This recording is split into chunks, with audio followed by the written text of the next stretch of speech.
As our own Charlie Gasparino reported in the last hour, Donald Trump not exactly feeling the love from donors. Pain itself is telling me, Hope Hicks, the spokeswoman, says, quote unquote, money is pouring in. I'm getting a 180 from the people that are actually raising the money, right, particularly people in Dallas. What they're telling me is that they are getting consistently cold shoulders from major donors. They're telling me that it's very difficult to raise money. To Trump fundraiser, Anthony Scaramucci, for his reaction. I don't know. Have you heard Charlie say anything positive about the campaign in like the last 3 months? I don't know. Listen, I would say it's like everything else. There's a groundswell of people that are actually helping us a great deal, Charles. But we did start 4 or 5 weeks ago, and so it's not like where the Clintons are right now, where they've been fundraising for 35 or 40 years. And so if you look at it from that point of view, I think we're doing very well. There's a couple events coming up next week. He's got some big events in Texas. He did one in North Carolina. Right. But Charlie so he's raising the money. The point is he going to raise as much money as Secretary Clinton? I don't think he will because of the timing. That's all. But he's got the demand there. He'll raise enough money to beat her. That's the most important. What is that number? What is enough? Well, listen, when I met with him on April 23rd in his office on the 26th floor of the Trump Tower, we were using a number of about $500 million. We would like to get to $1 billion. I think it's hard to do that if you just look at the math. You've got 4 months. You've got to raise roughly $125 million a month to get to the number that I'm suggesting. But that will be enough to beat her. Let me just give you a couple of quick stats. Sure. It took her $183 million to beat a 74-year-old socialist.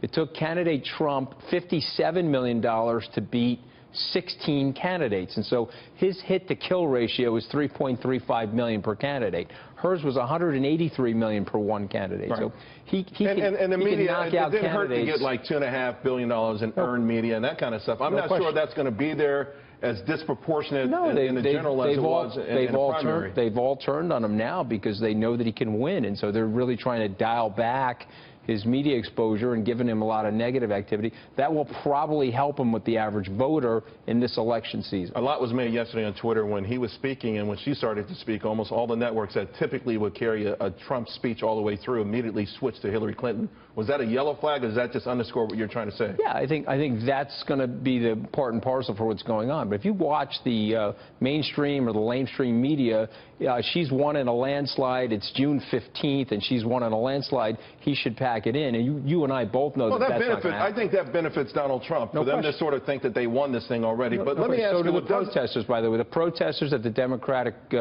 organizations, sure, MoveOn.org, are paying, are certainly benefiting him as well. But what does not help, right, is when you have the governor of Maryland saying, I'm not going to vote for Donald Trump, the governor of Massachusetts saying, I'm not going to vote for Donald Trump, the governor of Wisconsin rescinding his endorsement.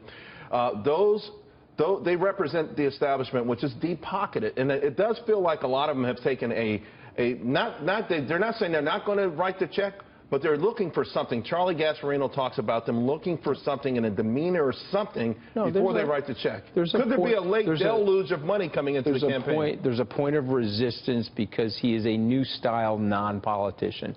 Having said that, we are entrepreneurs on the campaign. He's an entrepreneur.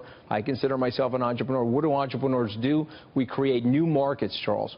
And so we're going after non-traditional voters who are pro-business, pro-security, want to see the economy growing again, want to help the lower and middle class, and want to put an end to these left-leaning policies that, frankly, don't work.